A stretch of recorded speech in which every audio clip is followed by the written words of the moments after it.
Las devoluciones siempre están apuntadas a enfatizar aquellos aspectos positivos del candidato y aquellos aspectos negativos que pueden ver, digamos, dejar entrever ciertas debilidades, convertirlas en fortalezas, siempre acompañando desde un lugar positivo, con una mirada siempre integradora, holística, para que el candidato se sienta comprendido, valorado y por sobre todo acompañado durante todo el proceso de entrevista hasta llegar al paso final, que es el contrato, ¿no? Y la firma correspondiente.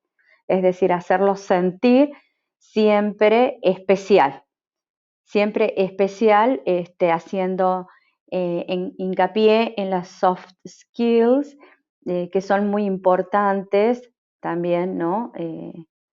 A la hora de la entrevista.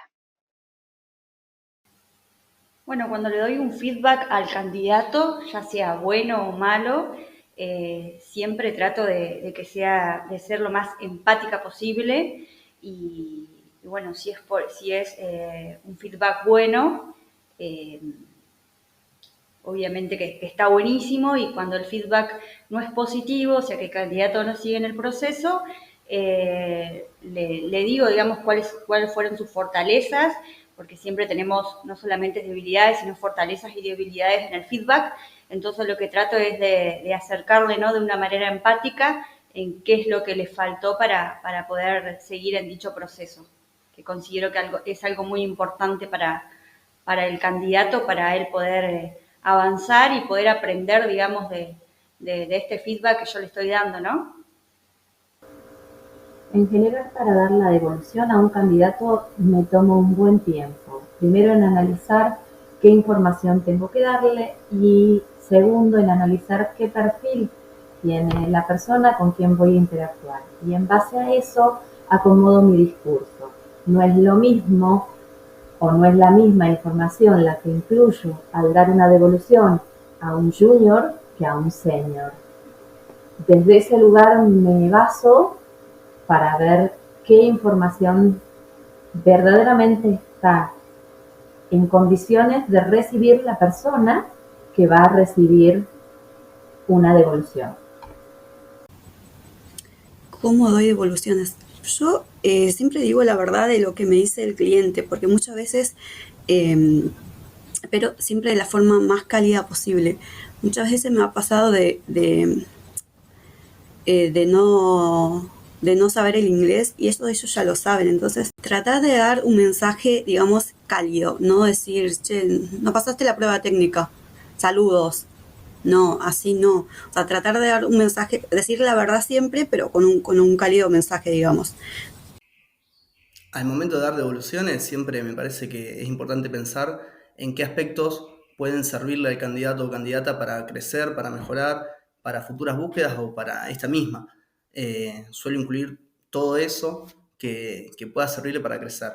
Y en cuanto a omitir, a veces hay información, hay datos que por ahí son confidenciales de la empresa o que se mantienen dentro de, digamos, información más confidencial o aspectos que son secundarios para el candidato o candidata, pero todo aquello que pueda servirle me parece que es importante hacérselo saber para que pueda tomarlo, mejorarlo y llevarse por lo menos una experiencia que le permita seguir adelante y crecer. Bueno, básicamente el feedback para mí es re importante, no solamente como entrevistadora, sino como candidata.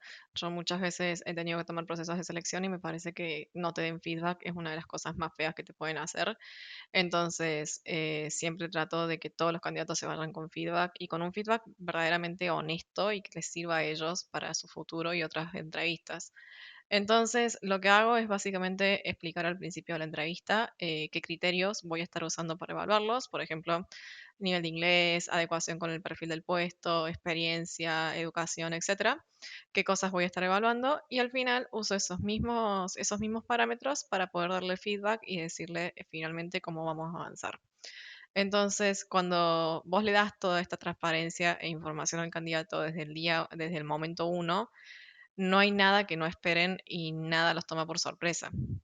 Entonces, se vuelve un momento sumamente lindo, como no solamente para decir cosas espectaculares como, me encantó tu fit cultural o me encantó tu nivel de inglés, sino que también para poder hablar de esas cuestiones que hay que mejorar y que todo el mundo tiene que trabajar y poder dar consejos y también compartir desde hasta uno desde la propia experiencia qué le sirvió y qué no le sirvió en cada caso, como para poder mejorar esos aspectos. Entonces se vuelve simplemente una charla y se vuelve simplemente un momento para hacer una puesta en común entre ambos y que cada uno se quede con la info que necesita del otro, básicamente. Bueno, en relación al feedback es importante siempre darlo. Es importante que la persona, el candidato, sepa por qué no quedó en esa búsqueda, eh, o qué es lo que valoraron de su perfil y qué es lo que a lo mejor tiene que trabajar aún más. Ellos por lo general suelen valorar mucho que nosotros seamos amplios en el feedback, que los mantengamos al tanto eh, de lo que el cliente pueda haber visto respecto de su perfil y información que les sirva para mejorar. En relación a cómo hacerlo, creo que es importante no solamente incluir los aspectos a trabajar o a seguir, los aspectos a seguir evolucionando, sino que también está bueno marcar esto de qué es lo bueno del perfil, qué es lo que sí aplica del perfil, eh, y a lo mejor qué es lo que hizo que no quedara ese perfil en esa búsqueda. Y siempre entendiendo que se trata de ese perfil para esa búsqueda, ¿no? Que a lo mejor eh, su perfil sí puede ir para otras búsquedas y cada búsqueda tiene sus requerimientos específicos, su proyecto, su tech stack específico, entonces hay muchos motivos por los cuales un candidato no puede ser el fit para esa búsqueda, pero sí para otras. Siempre aclarar eso.